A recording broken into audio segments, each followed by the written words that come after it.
নেপালের অন্তর্বর্তী প্রধানমন্ত্রী হিসেবে শপথ নিয়েছেন দেশটির সাবেক প্রধান বিচারপতি সুশীলা কার্কি। শপথের পর পার্লামেন্ট ভেঙে দেওয়ার সুপারিশ করার মতো বড় সিদ্ধান্ত নিয়েছেন কার্কি। একই সঙ্গে আগামী বছরের 5 মার্চ জাতীয় নির্বাচনের ঘোষণা দিয়েছেন।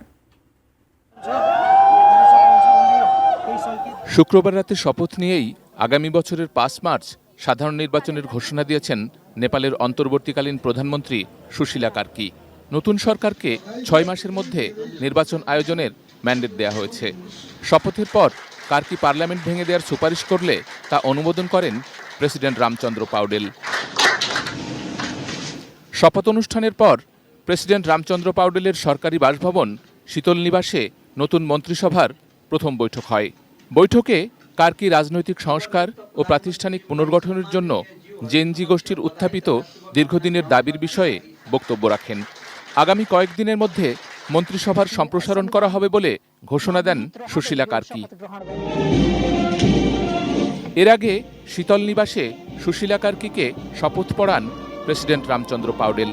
রোজকার সাধারণ খাবার এখন হবে অসাধারণ। প্রাণ স্বাদের মশলা, স্বাদ বাড়ায়, ঘ্রাণ ছড়ায়। কার্কি নেপালের ইতিহাসে প্রথম নারী প্রধানমন্ত্রী।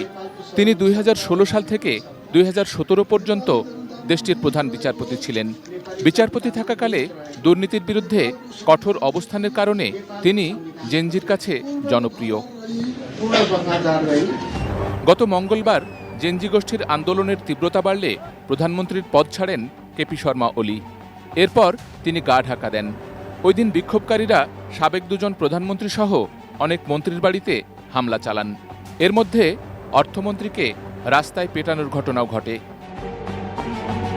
Sheikh Abdus Salam, desk report, ATN news.